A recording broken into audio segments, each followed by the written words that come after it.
মায়ের হাতের সেই স্বাদ যেন আবারও ফিরে এসেছে। কোরমাটি খাওয়ার পর আপনার এমনটাই মনে হবে। ছোটবেলার সেই নানি দাদির হাতের রান্নার কথা মনে করিয়ে দিবে। 1.5 কেজি গরুর মাংস নিয়েছি। সলিড মাংসের পাশাপাশি কিছু চর্বি ও হাড় সহ মাংস নিয়েছি। হাফ চা চামচ লবণ দিয়ে দিলাম, হাফ টেবিল চামচ দিয়ে দিলাম আদা বাটা, হাফ টেবিল চামচ রসুন বাটা, 1 কাপ পরিমাণ দুধ মেরিনেট করে রাখতে হবে 1 ঘন্টার মতো। স্পেশাল মশলা তৈরি করব। হাফ কাপ নিয়ে নিলাম পেঁয়াজ কুচি, 18 থেকে 20টার মতো নিয়ে নিলাম কাজু বাদাম, কিশমিশ নিয়েছি 2 টেবিল চামচ, 1/3 কাপ পরিমাণ পেঁয়াজের বেরেস্তা, কয়েকটি কাঁচামরিচ দিয়ে দিলাম, ব্লেন্ডারে পেস্ট করে নিতে হবে। 1 কাপের থেকে একটু বেশি পরিমাণ সয়াবিন তেল নিয়ে নিলাম, পেঁয়াজ বেরেস্তা করে নিব। 2 কাপ পরিমাণ পেঁয়াজ কুচি নিয়ে নিলাম।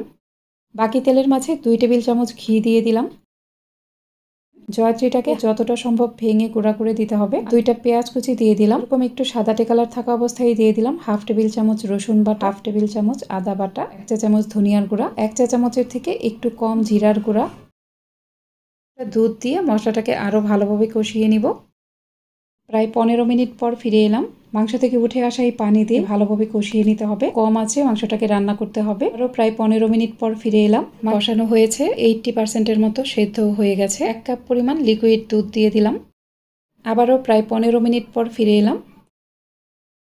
একটু কম আছে, প্যানটাকে ঢেকে রাখবো প্রায় 10 মিনিটের মতো। পেঁয়াজ বেরেস্তাটুকু দিয়ে দিলাম, 1 টেবিল চামচ দিয়ে দিলাম ঘি, চিনি দিয়ে দিলাম প্রায় 2 চা চামচ। চুলার সবচেয়ে কম আছে, প্যানটাকে ঢেকে রাখবো প্রায় 3 মিনিটের মতো।